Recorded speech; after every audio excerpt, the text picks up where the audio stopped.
What's up, Marvel fans? We're the Hills Maniacs, and today we've each put together our own top 10 list of our favorite MCU projects that came out after Avengers Endgame.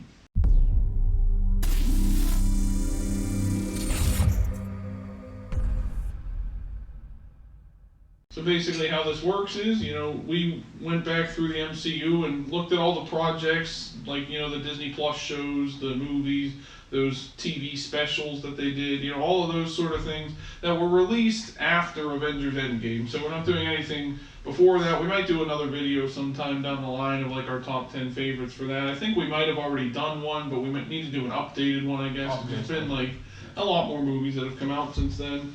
But these were just things that came out after Avengers Endgame, released in the Marvel Cinematic Universe, not just Marvel movies in general. Yeah. So no like Into the Spider-Verse and that kind of stuff. So at number 10 for me is Werewolf by Night, which was the special presentation that they did on Disney Plus.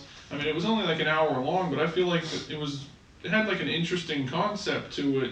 First of all, they did it in that black and white to sort of convey that like original like horror movie-esque type of thing, which we've never seen in the MCU before.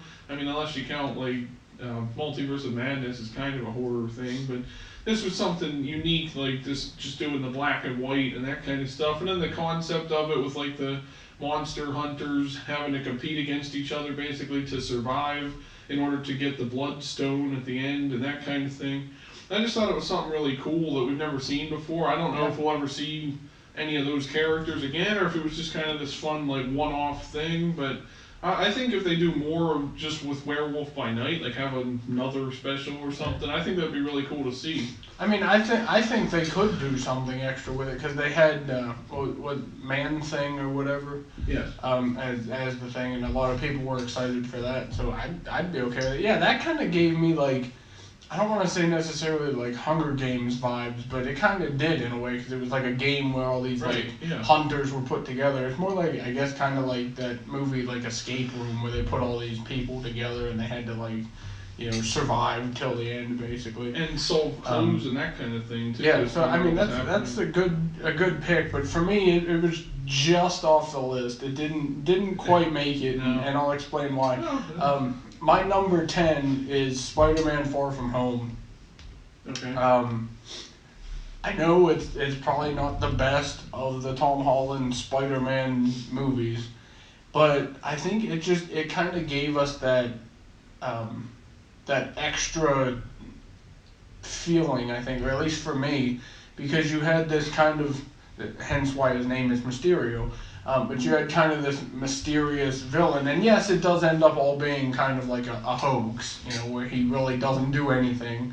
Right. He's just kind of, but it sets up for the main climax of No Way Home, where Spider-Man has to now basically get Doctor Strange to either undo the fact that Mysterio revealed his identity somehow, or B, just completely erase Peter Parker from existence, or C, find some other way to kind of mend both at the same time, So he goes to Doctor Strange, and without Far From Home, you don't need No Way Home. And No Way Home being what it is, where he basically cures these other villains from other multiverses and stuff.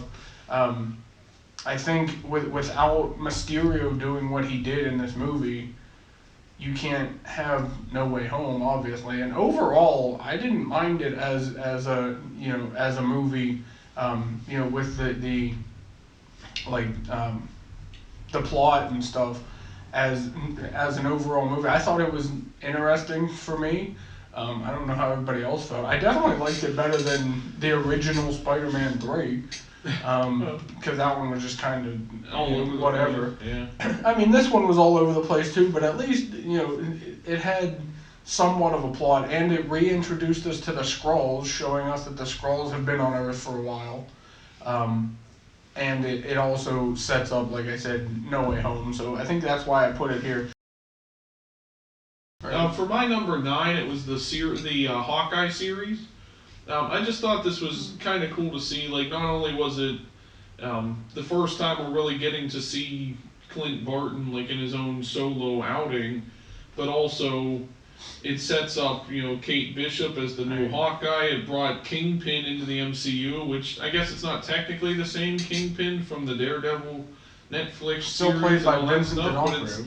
it's a variant at the very least of that character. Right. And that kind of sets up, Echo and everything else in the future. And I thought it was just a really good show overall. I mean, I didn't really see any problems with it necessarily. It was a lot better than some of these other Disney Plus shows that we've seen. Right. And I enjoyed it. I'd go back and watch it again. And it had that Christmas feel to it because it was taking place around Christmas time. It is And that's technically when they, Christmas. Yeah. and that's when they released it. So it was like this nice holiday feeling. Go back and watch it again, for the holidays or whatever. And it also is a perfect tie-in to the rest of the MCU. Yeah. It dealt with, Clint's like fallout from Endgame and how he feels about he's still grieving over Natasha and that kind of stuff. So I thought all of that was really well done. So my number 9, I also stuck with Disney Plus. I went with Falcon and the Winter Soldier. It wasn't my favorite of the shows, and I've had a lot of complaints, about Falcon and the Winter Soldier. But I think just for the main kind of action sequences we had, and then the whole dilemma with who's going to take up the mantle of Captain America. Is it going to be Falcon? Is it going to be Bucky? Is it going to be what's his name, Captain Scamerica? And then having this kind of like conflict the entire time of like John Walker's elected Captain America, but Falcon and Bucky are kind of technically the first runner-ups for who should take up Cap's shield, Right. and use it. So I kind of like, and I like that they did focus on a lot of that like conflict within Bucky and Sam, that neither one of them really wants it, but especially Sam or Falcon. Yeah, he doesn't want to take up He the doesn't mantle want it. because- But he knows that in order to keep what Steve Rogers had alive, he can't let somebody else do it because Steve entrusted him to, at the end of Endgame, when old Cap came back, that he basically gave Falcon the shield and said, this belongs to you now. So in a way, he was kind of obligated to become Captain America. And if it wasn't copyrighted, they could call him Captain Falcon, which is a whole other thing.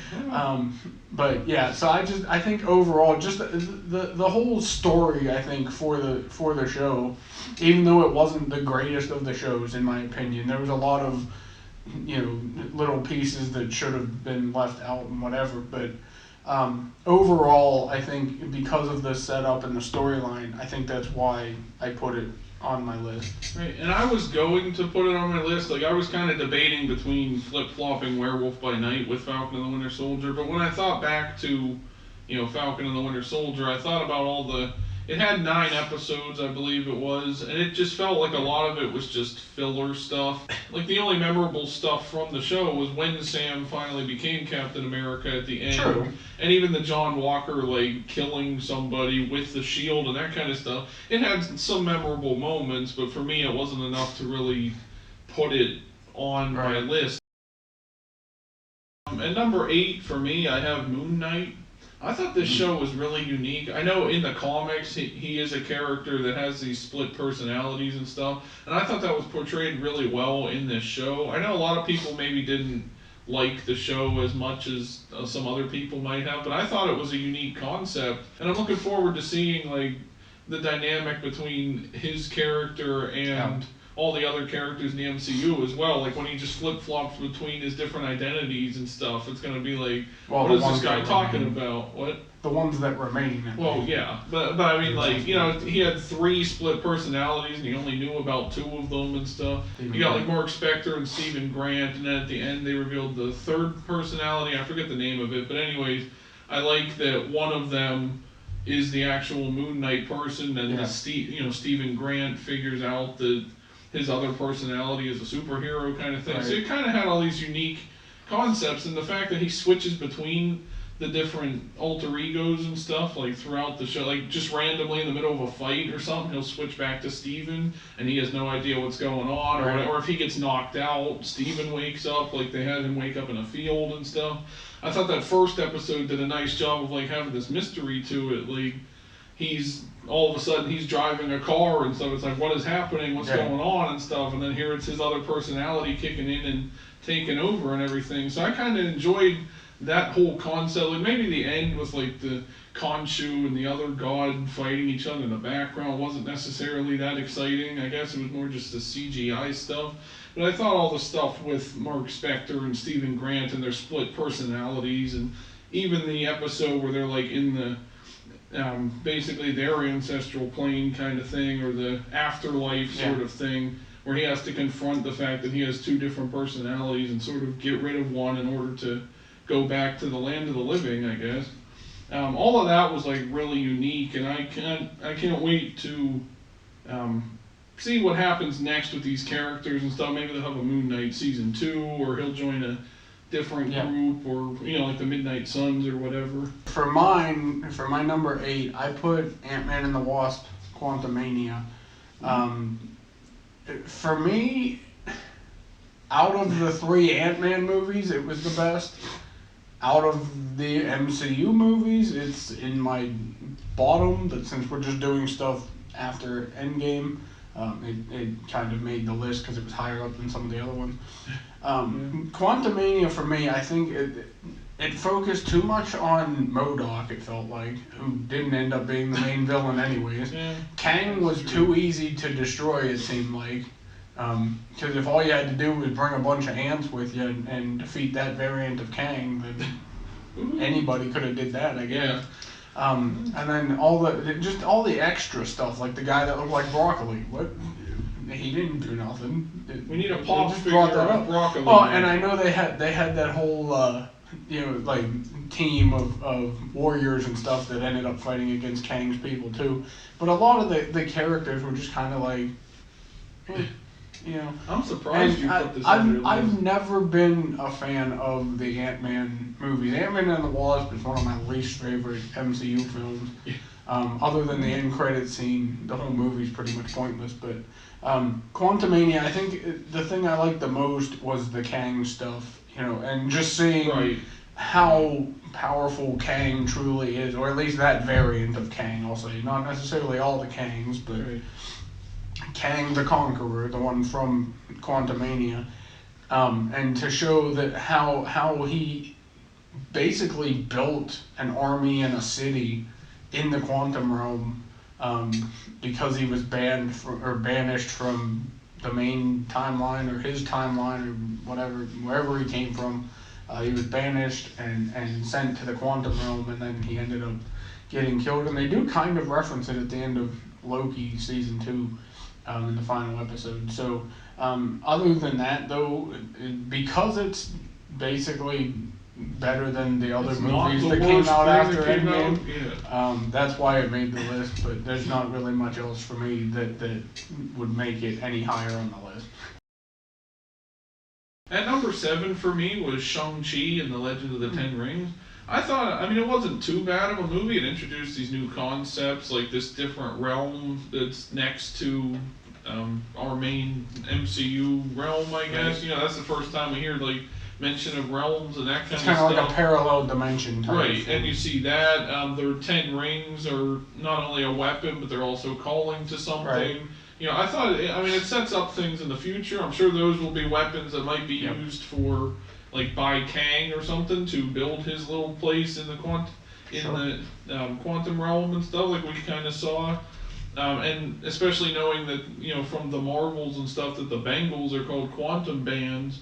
Maybe these rings tie into that as well. That's where they came from. Maybe a variant of Kang. You did kind of have that or something. In Quantumania. You did kind of see like the stuff that Kang built. It looked like the kind of, and that's what I mean. So that kind of sets up all these different things. And I just thought it was interesting. Like Shang-Chi just seems like an interesting character. And like I said with Moon Knight too, I kind of want to see his dynamic when he's with the other Avengers and that kind of thing. And I like the idea of them tying in like Wong with it too. Like because that's something that Wong or the Sorcerer Supreme would investigate. Something with these mystic bands Right. that they have and stuff like that. I don't I didn't understand I didn't understand the Hulk was there. Abomination stuff, which I guess tied into Or that, She-Hulk yeah. and everything, but that wasn't really necessary, I guess. But I did like it introduced us to a new Right. character going forward. We have something to look forward to. He's got the 10 rings now. I don't know if that makes him more powerful than a lot of other characters, but I'm looking forward to seeing what they have next for Shang-Chi. I didn't think the movie was that bad at all. Even the villain, like being his dad and stuff, it made sense.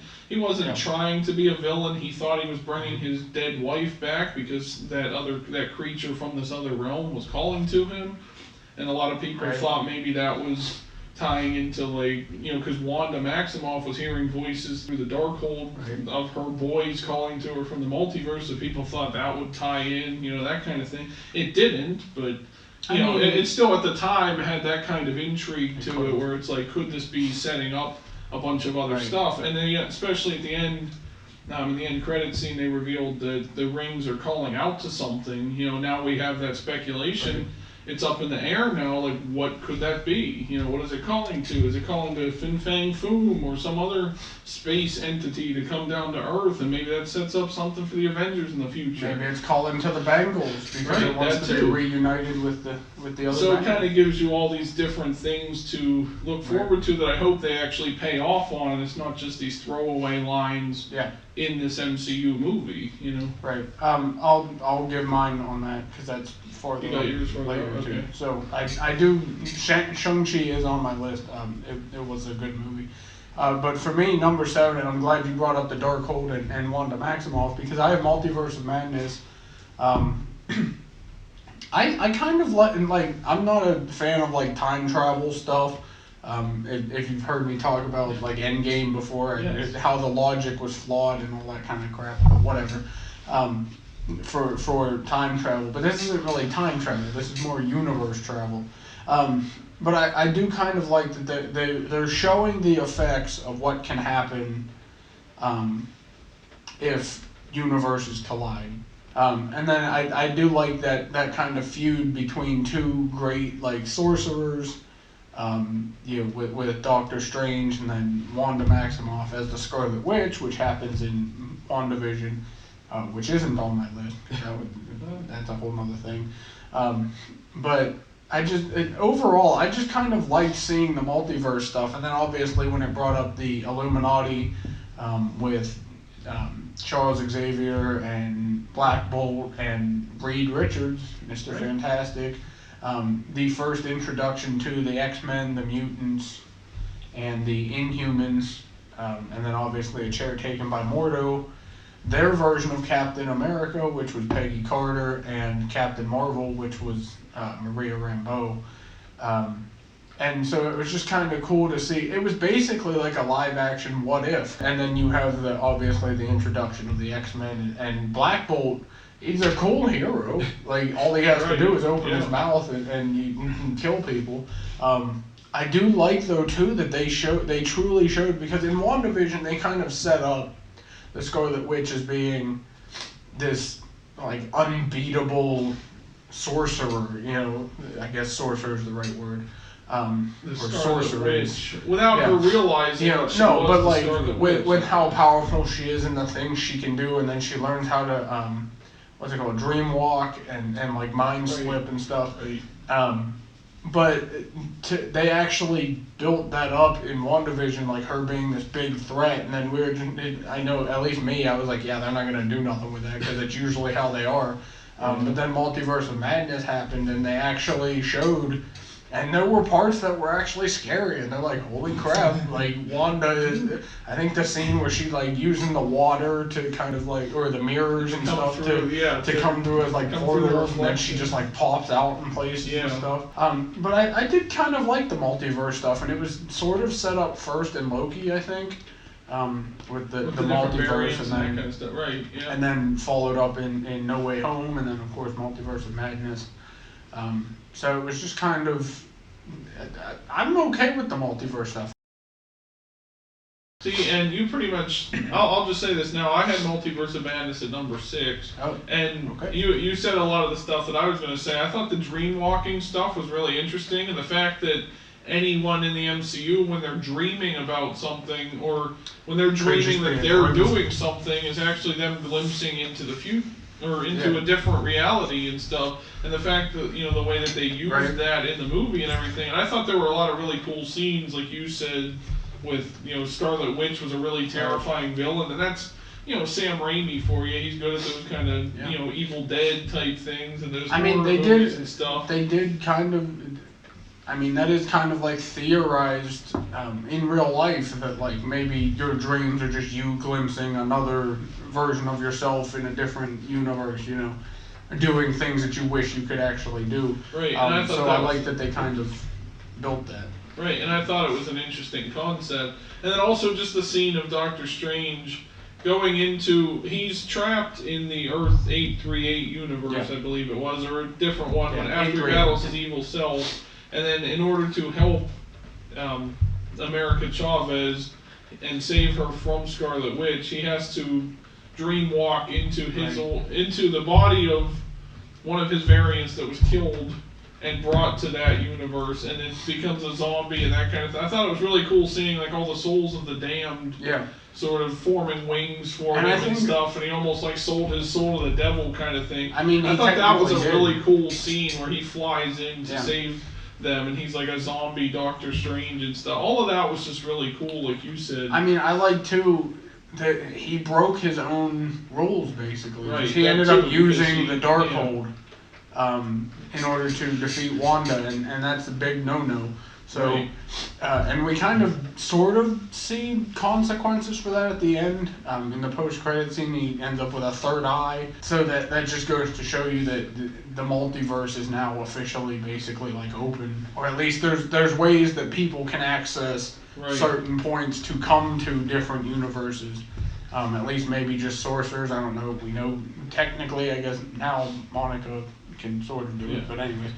Right, and I like the idea of Strange sort of being like the biggest threat to the multiverse too. Like they even mentioned that, like Reed Richards says that and stuff. Like the biggest threat to the multiverse is you, because like with him, like we see how reckless Strange was doing that spell in Spider-Man No Way Home, where it caused a rift in reality and stuff, and caused people from other realities and other timelines and stuff to come into this main MCU timeline, or and go after them and that kind of thing. So we see with his tampering with that and how reckless Strange is, like he is the biggest threat to the multiverse. He'll probably turn out to be the one that like causes all these incursions that they're tracking. Well, and we did kind of see that, because there were technically 2 examples of a Doctor Strange that caused an incursion.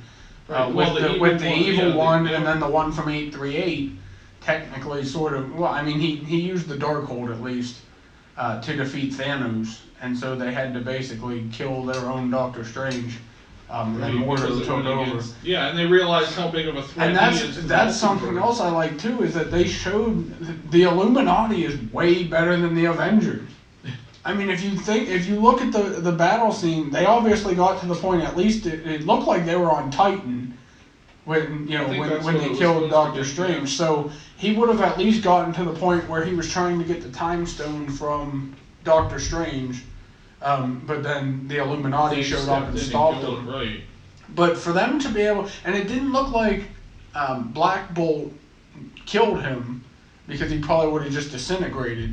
His body was there, so that means that the Illuminati is powerful. And for Wanda to be able to just come in and just like that, wipe them out. They're clearly way better than the Avengers, so the Avengers don't stand a chance if Scarlet Witch comes back. Right, that's what I liked about them. They made her look really powerful. Number 6 for me kind of goes along with Multiverse of Madness, and that's No Way Home. I love the combination of all the Spider-Mans, all the villains. It was awesome to see Doc Ock and Green Goblin again, and Sandman and Dafoe playing Green Electro, and the 3 Spider-Mans together. We finally got the little point scene, sort of. So it was cool. It was just a fun movie, I think. It obviously wasn't as serious as they would have liked it to be. I think, with the banter between the Spider-Mans and then obviously the different things happening with the villains, they tried to make it fun but also serious. And yeah, it was serious when it needed to be serious, but for the most part, it was just kind of a fun movie. More nostalgia and kind of Yeah, thing. Like but I mean, putting it's these still, two things it together, obviously you still know. set up a major plot point for the MCU with the multiverse, Right. which led directly into Multiverse of Madness, sort of. So, Right. I just kind of liked it, and then obviously it shows that no matter how much Peter tries to change these villains, it's always hard to do. He thought he had them all changed, and then Green Goblin snaps and kills Aunt May. So, Well, and almost killed Happy. So. okay, so now we'll get into number 5. My number 5 is WandaVision. I think at the time of watching it, it was really intriguing of a show, like just the whole television concept and that kind of thing, and stuff is happening around Wanda, and she doesn't, or I mean, she did know what was happening because she created it, but I think in her head, she made it seem like where she didn't know it was happening and stuff, and it kind of takes Agatha Harkness to break her out of that, sort of, for her to realize, like, I did this. She created that little sitcom reality for herself because she was grieving over losing Vision. And I kind of like that whole thing where, like, throughout the whole show, there's this mystery to it. Like, what is happening? Is Wanda actually doing this, or is somebody controlling her and causing this to happen? Or what is going on? That kind of thing. Why is it a sitcom? I was kind of skeptical at first when I heard about it, like that they were going to try and make it a sitcom thing. And I'm like, how does that work? Why is this going to be a sitcom? Like, does that even make sense for the MCU?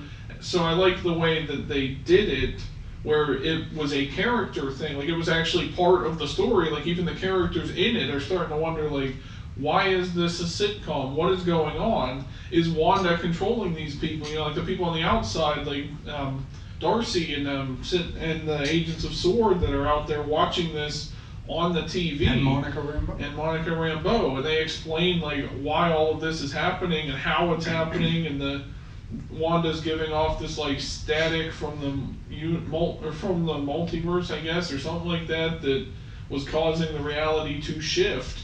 And I like that, it set up Monica becoming a superhero from this and all that kind of stuff. I thought, at least when you watch it initially without knowing the mystery to it and without knowing the ending, I thought it was a really cool, interesting concept.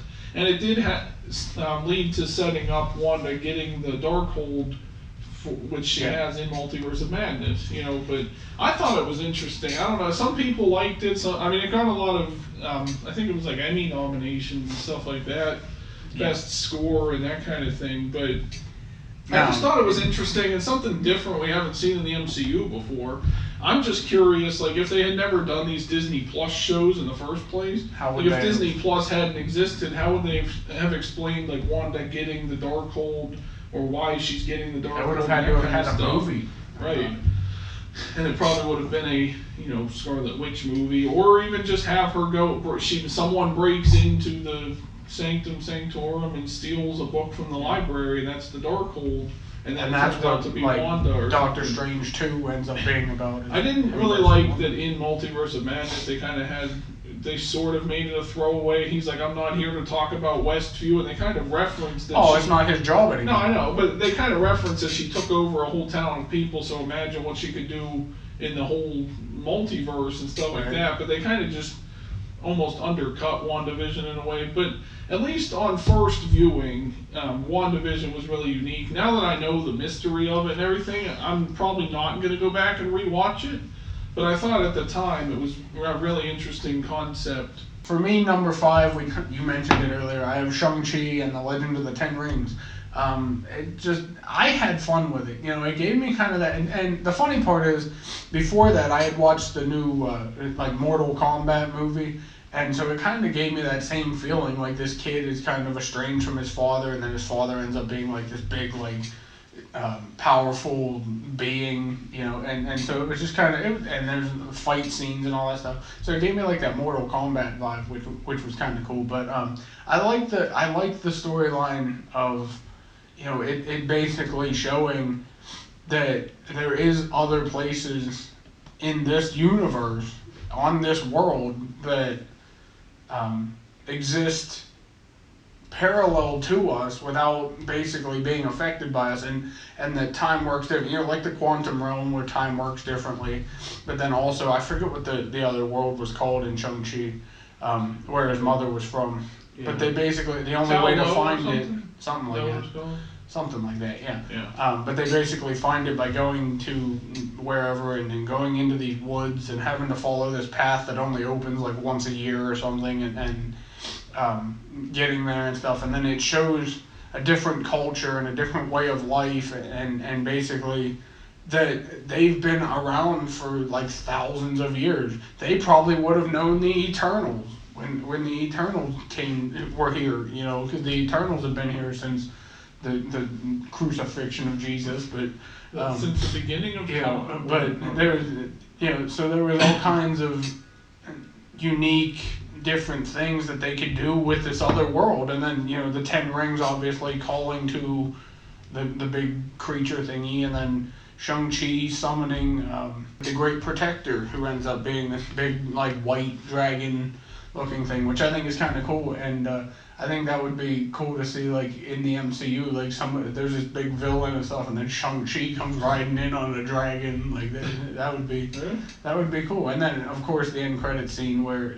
we find out that it's calling to something, just builds up the suspense of, like, ooh, what's it calling to? Is it calling to Fing Fang Foom, like you said before? Or is it calling to the Bengals? Is it calling to... I've heard a theory it's calling to some other ancient... There you go. That's interesting. Galactus. Or is it calling to some other ancient artifact somewhere else? Like maybe there's a set of 4. Or like we know the Bengals had 2, so maybe the 10 rings had... 20 rings. Yeah, maybe there was 2 sets of 10 rings. It opens up this whole new world of possibilities for different things. And I just think it was kind of cool, and Shang-Chi's just kind of cool. So number 4 for me was Black Panther: Wakanda Forever. First of all, rest in peace, Chadwick Boseman. Yeah. And I think we did a review of this movie when it came out originally and stuff. But I just love the way that they managed to tie in his real life death and like kind of have a tribute to him in the movie, but also have its own plot to it, where it wasn't just like, because I heard originally they were gonna maybe just do a movie like as a tribute to him, so kind of have the cast like talking about Chadwick Boseman and that sort of thing, and it would be almost like a documentary, and I think people would have understood if they did it that way. But I like the way that they managed to have both of those things, like have him die in the MCU, like without really explaining how. I guess he just got sick or something. I mean, maybe it could have tied into the blip, like people came back and they got cancer or something, kind of like Jane Foster, like she probably got hers in Thor: Love and Thunder from being blipped and come back and getting cancer and stuff, whatever. But they didn't have to explain how he died, I guess. But I'm glad they didn't like make up some convoluted thing like he was killed in battle or whatever. But I like the way that they did the tribute in the movie, and it also felt like a real tribute or like the real funeral service for Chadwick Boseman at the same time. And then the show must go on. So they had the whole Shuri grieving and that kind of stuff throughout the whole movie. And then of course her mother dies later on in the movie. And again, she now has to grieve even further. Like now she just lost the 2 most important people in her life. And now she's debating if she wants to be the Black Panther and that sort of thing. So I kind of like that whole thing throughout the movie. Now, I don't know if I necessarily like Namor as a villain and like his people and stuff. But like maybe they could have just had like some villain preying on like... Because I think it's kind of convenient that the reason they're preying on Wakanda is because they're protecting Riri Williams, who created the machine that was finding all this vibranium in the ocean, and that was affecting Namor and all the I guess the Atlanteans or whatever. They were called something else in the movie, but they were Atlanteans in the comics. But I kind of didn't like that that's the reason they were going to war with Wakanda. Like, they kind of had to throw in this whole Riri Williams I mean, yeah, it's thing. kind of like, for somebody who, at least from what I understand about Namor, from the movie, he always seemed to be, like, sympathetic towards people. Right. And then he's just okay with just being like, oh well, she invented a machine that she didn't know was going to be used for this purpose, anyway. But let's go kill her. Yeah. Like she's a kid, and you're just okay. That whole stuff was kind of like, it almost felt like it was tacked on just so they could have a villain. I feel like maybe they should have had a villain that was like, oh well, Wakanda's vulnerable right now. We kind of saw it like the outside world, especially. They went to the American assembly thing or whatever, and we're talking about how people keep trying to break in and steal their vibranium. Like, make that the plot of the movie or something. Like, the Americans or some other country from the world is targeting them to get their vibranium while they're weakened because they lost T'Challa, and even at the end when they lose Queen Ramonda and stuff. They could have maybe done that a little bit better, but overall, I mean, just the whole movie itself I thought was okay. You could feel the emotions and everything. There's even moments where it's just quiet. There's no music. There's nothing. It's just like, especially at the end when Shuri's like sitting there on the beach and stuff and just remembering Chadwick. And they didn't have any music playing at all. It was just doing flashbacks of Chadwick from the first Black Panther movie and stuff. I thought that was really well done. I didn't think it was the best movie in the MCU, or the best thing they did in the MCU, because there's still 3 to go that I felt were a little bit better than this. But for the story, like for what they had to work with because of Chadwick's death, I think they did a beautiful job of putting that all together. There was really good acting, and you could tell the emotion, like not just because the characters lost T'Challa, but you also felt that emotion from the actors losing their fellow actor. Right. For my number 4, I have Black Widow. I just think overall the movie was. I mean, I kind of liked that it was a solo Black Widow movie, because the whole premise of Black Widow, at least at first, like when we first started seeing her in the Iron Man movies and then the Avengers and stuff, we didn't know much about her. Like, we learn about different things, and Loki brings up about Dreykov's daughter and all that kind of stuff. And then we finally actually get to sort of see this, and yeah, I know Black Widow came out after, but is technically set before. Right, it was still released it's after. Still, but it just, I think that part of the story was cool. I'm okay with it. There was some stuff where, like, the stuff with, like, Red Guardian and stuff, it was like, whatever. They're just kind of bringing in another character. But overall, I wish they would have done more with Taskmaster, though.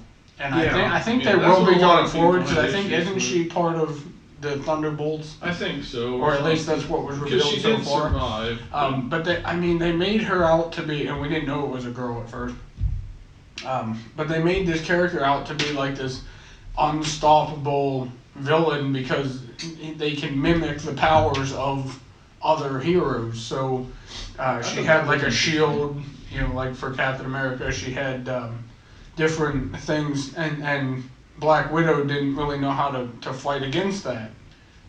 Because she had never really fought her fellow Avengers before. Right, and how do you fight someone that can anticipate your every move and has been studying your knows your fighting style? So, like, you can't fight yourself, basically. Right. So it was, and it was that great build up, and then all of a sudden it's just like, we'll just unmask her and she's gone, whatever. Yeah, they didn't do a good job with that. But that was the one thing I didn't like was the Taskmaster stuff. I wish they would have done more with that, and even saving the reveal for later on. Like, maybe she comes back and then Yelena's fighting her now, because Yelena's, I guess, technically good now, or at least okay with Clint now. Right. And then having her be like, to avenge Black Widow again, because that was kind of the one thing that she never got to complete, was killing Taskmaster. They could have had, like, just left her, because they thought she died at first or whatever, right? like when the place collapsed and then she ended up saving her. Yeah. So they could have just left it be a mystery. Did she survive? And then she comes back later on, and then they end up finding her. Then she gets unmasked, and it's revealed to be some nobody that we didn't. But whatever. For me, number 3 was Guardians of the Galaxy Volume 3. I liked the way that they had the events of this movie unfold.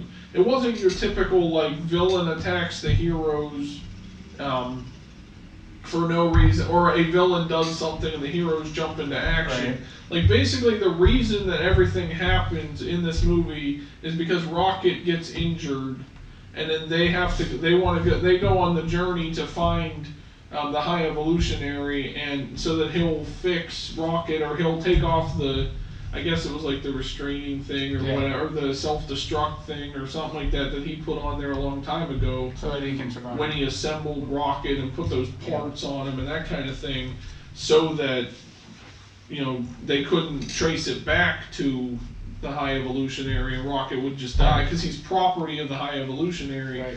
And I like that they tied that into Aisha and the Sovereign. The Sovereign and all them sending Adam Warlock to track down Rocket because the High Evolutionary made them, because he found out that they knew who the Guardians of the Galaxy were, and that there was the raccoon on that group, and he knew that that was his, that Rocket belonged to him. And that's kind of how the whole movie is sort of set up. It's not the heroes jumping into action or something random happening. It was actually, the whole movie was them trying to save Rocket. And I like that we got this backstory for Rocket as well. Like, we might not have gotten this if James Gunn had signed with DC before this movie came out and never got to finish this. Like, I don't feel like maybe they would have gone with doing this sort of Rocket origin story.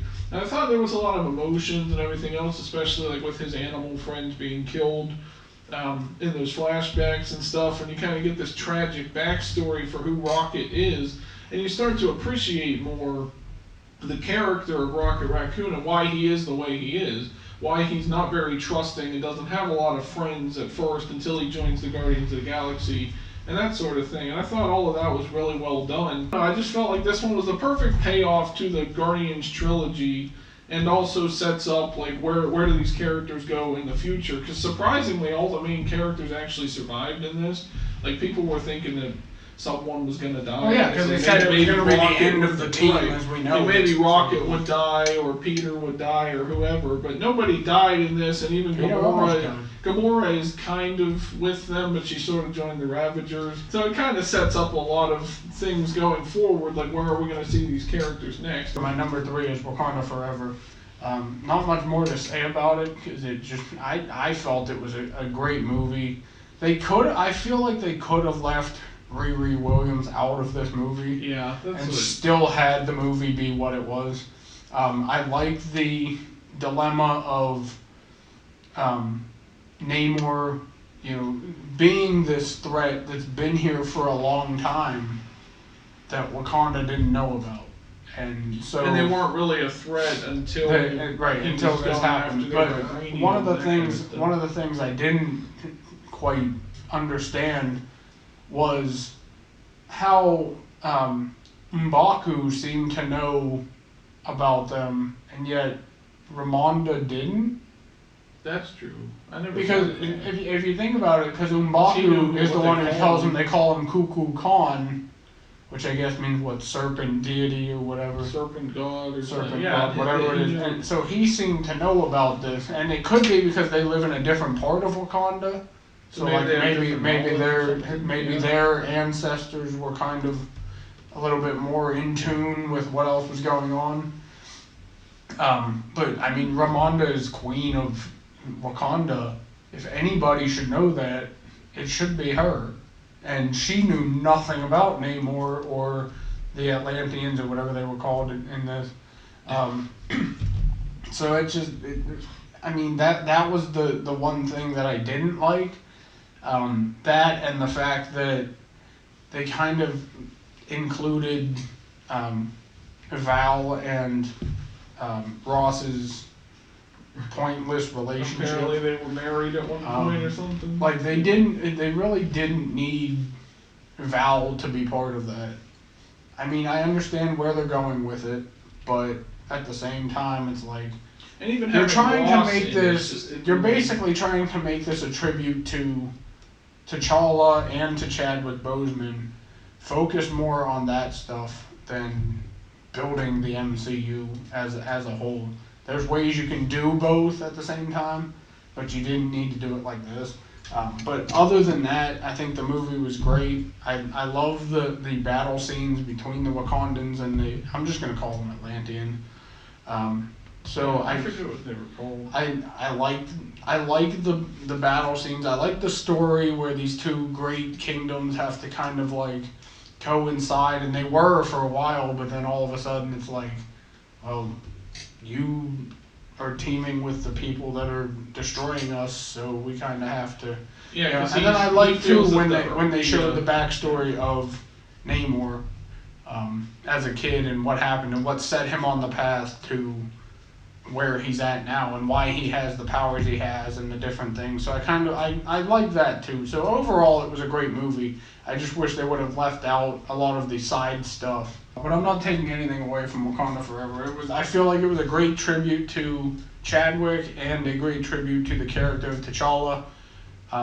So I liked it overall. It's just that stuff there could have just been left out, and it still wouldn't have changed the movie much. Okay, for me, number 2 was actually the Loki series. And the only reason I say this, instead of it being number 1, I guess, is just because season 2 of Loki, I feel like was better than, like, the overall series itself. I'd say if they just had season 2, maybe it would have been the best thing, because that honestly was, like, really good. But even season 1, I mean, it did have that mystery and, like, intrigue to it, where it's like, who are the timekeepers, and kind of what is the TVA and all that sort of thing, and how does Loki fit into all this. And I like the way they showed all the different variants of Loki and that sort of thing, and even having the reveal that, like, you know, he who remained at the end of time was just Kang the Conqueror, or another version of it. I felt like they did all that really well, and season 2 was like really amazing. Like, they deserve like an Oscar or something if they can get that for a TV show, because it was really good. And the fact that Loki had to sacrifice himself at the end of time, which I kind of did predict in a video I did before, that Loki would become like the new He Who Remains. Yeah, that's his glorious purpose. That's the throne he's always wanted. You know, he takes all the timelines and sort of combines them together and holds on to them for all eternity, pretty much. Like, now he just has to sit there and stuff and do that. I thought all of that was really well done. I just think, like, collectively, compared to what my number 1 was, I don't know, I just kind of felt, I feel like, honestly, this is the best, I'll say this was the best Disney Plus show that they've made out of all the, like, if I were to rank or compare all the Disney Plus shows, Loki is definitely number 1. Like, because I just feel like it was consistent through the whole series with that mystery to it, and even the music and some of the funny moments, but mostly the serious stuff, and just seeing the character development for Loki going from the god of mischief in the MCU to this the god of stories, I guess, or even the god of time, or whatever he is now, this selfless person who just wants to protect people, whereas originally he wanted to rule over everybody, you know. I thought that was all really well done. Okay, so number 2, we also mentioned earlier, you had it there. I have Moon Knight for number 2. For me, it was one of the best Disney Plus series. I really enjoyed watching it, minus the stuff where he goes to the afterlife, because that stuff kind of got a little confusing. Yeah. But other than that, I like the series. I like the premise of him not knowing at first that he's, because like he bases it off of Mark Spector is, I guess, the main person, right? I think it was, yeah. I think and Stephen Grant was like an Indiana Jones type of character in that world, you know, where he was like a movie or a TV show character who was kind of like an adventurer and like Indiana Jones basically. And so when it shows his past, you know, he gets abused as a child, so he ends up creating this other character who's brave and can take it, and that ends up being Stephen Grant, based off of Stephen Grant, the Indiana Jones-like character that he watched on TV. And so he ends up building that, but then he lives his life as Stephen Grant after his mom dies, because he still feels that regret, that his mother died and that he never had that relationship with her, basically, because of his brother's death when they were kids. So it was basically like he kind of retreated into Stephen Grant, and then eventually, after he gets Khonshu's spirit, he becomes the Avatar, and then things start going downhill, and they start opening up, and the two personalities have to work together to defeat Arthur Harrow, played by Ethan Hawke. And I like that they did the Egyptian lore type of stuff. I think that was kind of cool, and a lot of that is based off of real stuff. They mentioned the afterlife and the boat and the doorway of Osiris and things, and all of that is like ancient Egyptian stuff. And I just kind of like the idea of people being avatars for these ancient gods, because now it also brings up the question, well, who else in the MCU might be an avatar for somebody? I think the one thing I liked about this was that it wasn't technically, it's part of the MCU, it's part of the timeline, but there was no really connection to other stuff. And so you didn't have Falcon showing up just randomly for no reason, or like Valkyrie shows up or something, just some random Avengers character showing up just to have it be tied into the thing. I liked that it was kind of a standalone show, but also still part of the MCU. I think they need to do more stuff like that, where they don't necessarily combine it with the rest of it, but still have it be part of the universe. Kind of like Werewolf by Night, where it's taking place possibly in the main timeline, because I would assume it is. But there's no Captain America or Iron Man or Hulk or any of that stuff. As far as I know. And I think that's what made the rest of these shows, other than Loki, not really work, is that they combined it. Like She-Hulk had to be connected, so they had to have Hulk involved and Wong for some reason. Miss Marvel, was obviously a fan of Captain Marvel, so that whole thing, and then obviously with the Marvels now. WandaVision connected back to it, so it was just all this. Even What If is part of the MCU timeline, but just kind of a separate thing, Yeah, it's the same thing, but it's like Peggy Carter is Captain America instead of Steve Rogers. But I think that's what Moon Knight had going for it, was that it wasn't directly connected to the rest of the MCU. My number one was Spider-Man No Way Home. I just feel like there was maybe slightly more emotion and slightly more of an impact to Spider-Man No Way Home compared to Loki. Because if you think about the Loki series, everything that's happening is kind of happening in the future in a way. So we haven't really seen it play out yet, and I don't think we ever will see it play out for a very long time. According to what's currently happening in the MCU and stuff. If it's meant to lead to Kang, which then leads to Loki taking over as He Who Remains, in terms of time travel and that kind of stuff, and the timeline and everything, we haven't. It might be a while before we see that really pay off in the main MCU timeline, and see these characters reunite with Loki or however that ends up working. Whereas Spider-Man No Way Home, everything that was happening was a direct impact of the previous movie and a direct impact of everything else that happened in the MCU. Plus, it's Peter Parker sort of almost being selfish because he wants to. True. He wants everyone to forget who he is, except for these people. He needs Ned to remember who he is, and then he needs MJ to remember who he is, and his Aunt May and Happy and all that. That's what ruins the spell. And I feel like they did a nice job of showing that emotion where, not only is there threats coming from the multiverse now with all, Doc Ock and Green Goblin, like you mentioned earlier, which was still really well done by Willem Dafoe. He might as well just play that character forever, because I can't see anybody else playing that character.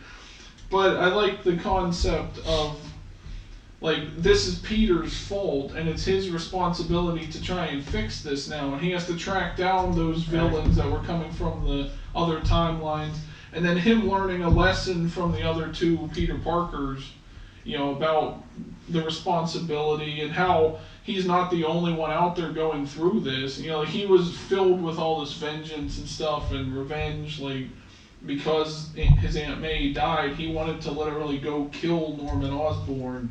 Right. And the other Spider-Mans have to convince him, like, you don't want to do that, that's not who we are. Like, we know what you're going through, like, we've been through the same thing, like, except for them it was Uncle Ben dying, Right. instead of their Aunt May. So it's all this, like, the three variants, or the three different variants of this one character playing off of each other really well. And I thought there was a lot of emotion behind Spider-Man No Way Home, and even going forward with nobody knowing who Peter Parker is, because they had their memories wiped of that, it's almost like a clean slate, and I'm kind of interested to see where does this character go next. Like, he even had to get like a GED and stuff at the end, because he no longer has a college diploma, because he was erased from everything. Right. So that felt like it almost has a bigger impact to the MCU, at least right now, than Loki does. Like, I'm sure that'll all circle back around eventually. I did enjoy the events of Loki, and I really like, especially season 2 more so than season 1.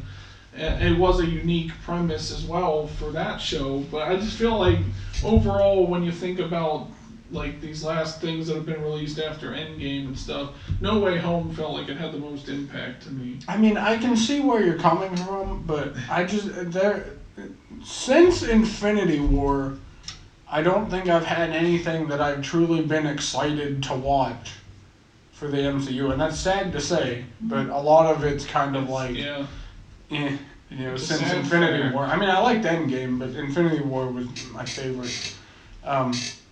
So I didn't really have that until Loki started, and then once Loki started, the first season wasn't epic, but it was still cool. Loki's been my favorite character forever. Like, I've always liked the villains, but Loki is just cool. He is cool.